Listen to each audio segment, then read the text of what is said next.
మహాగణపతిం మనస స్మరామి మహాగణపతిం మనస స్మరామి. డియర్ క్రియేషన్స్ ఫ్యామిలీ అందరికీ నా హృదయపూర్వక ధన్యవాదాలు.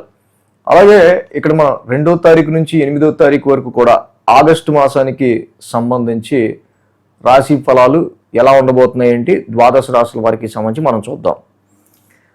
సో ఇక్కడ మనం చూస్తే కనుక ప్లానెటరీ ట్రాన్సిట్ పొజిషన్లో మేజర్ చేంజెస్ ఈ వారం ఆగస్టు మాసం మొదటి వారం ఎలా ఉన్నాయో చూస్తే ఇక్కడ మేజర్ చేంజ్ మనకి కన్యా రాశిలోకి శుక్రుడి యొక్క సంచారం మొదలవుతూ ఉంది. ఆగస్టు 1వ తారీఖు నుంచే ఇక్కడ మెయిన్గా శుక్రుడు నీచ రాశి అని కన్యా రాశిలో సంచారం మొదలు పెడుతున్నారు.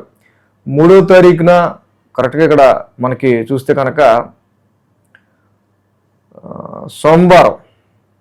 సోమవారం చూస్తే కనుక కుజుడు మిథున రాశిలోకి అడుగు పెడుతున్నారు. సో ఇక్కడి నుంచి ఆయన మాసం అంతా కూడా మిథున రాశిలోనే గోచారంలో ఉంటారు. అలాగే 6వ తారీఖున గురువారం బుధుడు మిథున నుంచి కర్కాటకంలోకి వస్తూ ఉన్నారు. సో ఈ విధంగా మేజర్గా శుక్ర కుజ బుధుల యొక్క ట్రాన్సిట్లో మార్పు మనం గమనించవచ్చు. సో అలాగే ప్లానెటరీ ట్రాన్సిట్ మనం చూస్తే మిథునంలో బుధ కుజులు, అలాగే రవిలు ఇక్కడ కర్కాటకంలో రవి గురులు, సింహంలో కేతువు, కన్యలో శుక్రుడు, కుంభంలో రాహువు, మీనరాశిలో శని వక్ర సంచారంలో ఉంటా ఉన్నారు.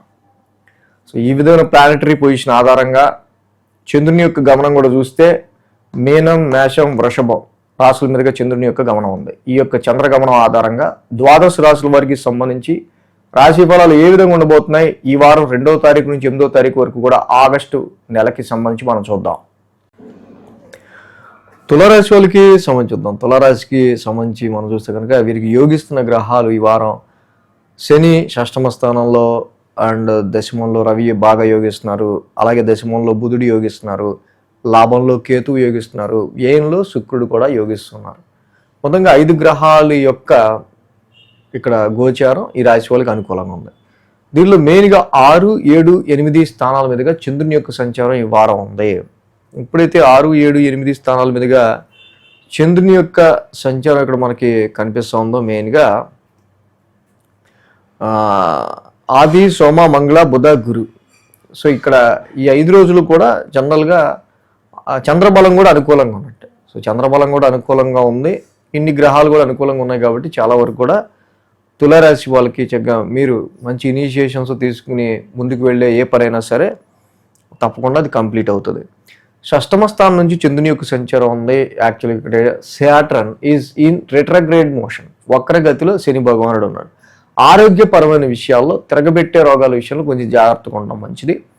కోర్టు కేసెస్కి సంబంధించి ఇంకా ఫైలింగ్ చేయాల్సినవి కన్ఫ్లిక్ట్స్కి సంబంధించి ఆ గ్యాప్స్ని మనం పూరించడానికి, కాంపిటీటర్ని డిఫీట్ చేయడానికి తగ్గ సత్తువుని మనం కూడగట్టుకోవడానికి ఇంకా ఏం చేస్తే బాగుంటుంది, ఇలాంటి ఒక రీథింకింగ్ని మీరు చేసుకునే ఆస్కారాలు, తద్వారా ఎక్కువ స్ట్రెయిన్, దాని త్రూ కొంచెం ఖర్చులు మెడికల్గా కానీ ఇలాంటి విషయాల రీత్యా కొంచెం ఎక్స్పెన్సెస్ కానీ ఈ రాశి వాళ్ళకి కనిపిస్తూ ఉన్నాయి.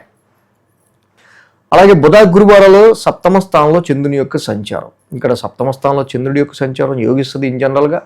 అదే రాశి అధిపతి కుజుడు వెళ్ళి ఇక్కడ ముఖ్యంగా ఏంటంటే ఈ రాశికి మిథున రాశిలో ఉన్నారు. ముఖ్యంగా 3, 4, 5 తారీఖుల్లో కుజుడు శత్రుక్షేత్రంలో, బుధుడు ఉండగా శత్రుక్షేత్రంలో అడుగు పెడుతున్నాడు. కాబట్టి తులారాశి వాళ్ళు ఇక్కడ ఫారెన్ ట్రావెల్స్ కానీ, లాంగ్ జర్నీస్ విషయాల్లో కానీ, ప్రవాసానికి సంబంధించిన విషయాల్లో కానీ 3, 4, 5 తేదీల్లో చాలా కొంచెం డిఫికల్ట్, కొంచెం డిస్టర్బెన్స్ని ఎక్కువగా ఫేస్ చేసే ఆస్కారాలు ఉన్నాయి. అట్ ద సేమ్ టైం కొన్నిసార్లు స్పౌజ్కి, మీ లైఫ్ పార్ట్నర్కి, ఫాదర్కి మధ్య కూడా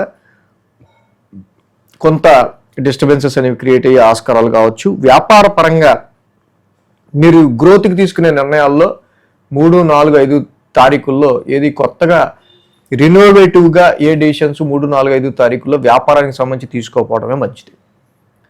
సో కాబట్టి ఇక్కడ భాగ్యస్థానంలో కుజుడి యొక్క సంచారం మొదలవుతుంది. 9th హౌస్లో కుజుడే పెద్ద అంత యోగించే కారకమైన గ్రహం కాదు. సో కాబట్టి ఇక్కడ కొంతవరకు ఏంటంటే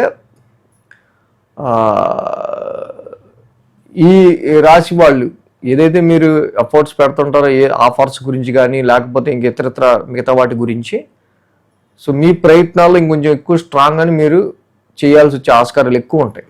అయితే దీనిలో మనకి ప్లస్ ఏంటంటే తులారాశికి దశమంలో రవి ఉన్నాడు. దశమ స్థానంలో కర్మస్థానంలో మంచి డైరెక్షనల్ స్ట్రెంత్లో రవి ఉంటాం. గురువు గారు కూడా అక్కడే ఉన్నారు. గురువు అక్కడ ఉండడం వల్ల ఇక్కడ ఉపయోగం ఏం లేదు తులారాశి వాళ్ళకి. గురు మౌఢ్యమితో ఉండటం వల్ల అలాగ కొంచెం గురుడికి కొంచెం కంబస్ట్ అవటమే మంచిది ఈ టైంలో. కాబట్టి బాస్ సపోర్టు, కొంచెం ప్రొఫెషనలిజంగా వృత్తిపరంగా మీరు కొంచెం దూసుకుపోవడానికి రవి యొక్క అనుగ్రహం, రవి యొక్క పవర్ మీకు బాగా సరిపోతుంది. అలాగే బుధుడు కూడా 6వ తారీఖు నుంచి దశమ స్థానంలోకి వస్తున్నారు. బుధుడి యొక్క బలం కూడా 6వ తారీఖు నుంచి దశమ స్థానంలో యోగిస్తూ ఉండటం వల్ల ఇంకా నెమ్మదిగా పాయింట్ టు పాయింట్ ఒక్కొక్క స్టెప్గా ప్రొఫెషనల్లో మీకు కొంచెం స్ట్రెంగ్త్ పెరుగుతుంది. ఎటు లాభంలో కేతు ఉన్నారు, ఎప్పటి నుంచో లాభంలో కేతు జనరల్గా మీకు ఎటువంటి ఇబ్బంది కలిగించరు. చాలా విధాలు ఆయన బెనిఫిట్ చేయడానికి ట్రై చేస్తాడు. అయితే ఇంకా 1 పాయింట్ ఏంటంటే శుక్రుడు యొక్క నీచ సంచారం. రాశ్యాధిపతి శుక్రుడు నీచలో 1000 స్థానంలో ఉన్నాడు. లాంగ్ జర్నీస్ వల్ల, హెక్టిక్ స్ట్రెస్ వల్ల చాలా వరకు కూడా ఈ యొక్క తులారాశి వాళ్ళకి సంబంధించి శుక్రుడి యొక్క నీచ రాశిలో ఉండటం వల్ల హెల్త్ డిసప్పాయింట్మెంట్, కొంత వీటి విషయాల్లో కొంచెం some times some loneliness feelings లాంటివి ఉండే ఆస్కారాలు ఉండొచ్చు. అంటే శుక్రుడికి మెయిన్ బలం ఇవ్వడం కోసం రాశ్యాధిపతికి హిమకుంద మరణాలాభం కంపల్సరీ చదువుకోండి.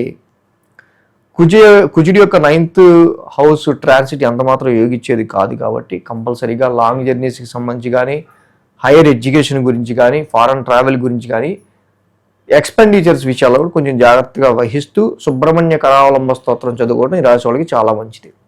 అంటే మెయిన్గా ఈ యొక్క 2 గ్రహాలకి చేసుకుంటే తులారాశి వాళ్ళకి ఇంకొంచెం బెటర్గా ఉంటుంది. ఈ వీడియో కనుక మీకు నచ్చినట్లయితే లైక్ చేయండి, షేర్ చేయండి. మరిన్ని అప్డేట్స్ కోసం సబ్స్క్రైబ్ చేయడం మాత్రం మర్చిపోకండి.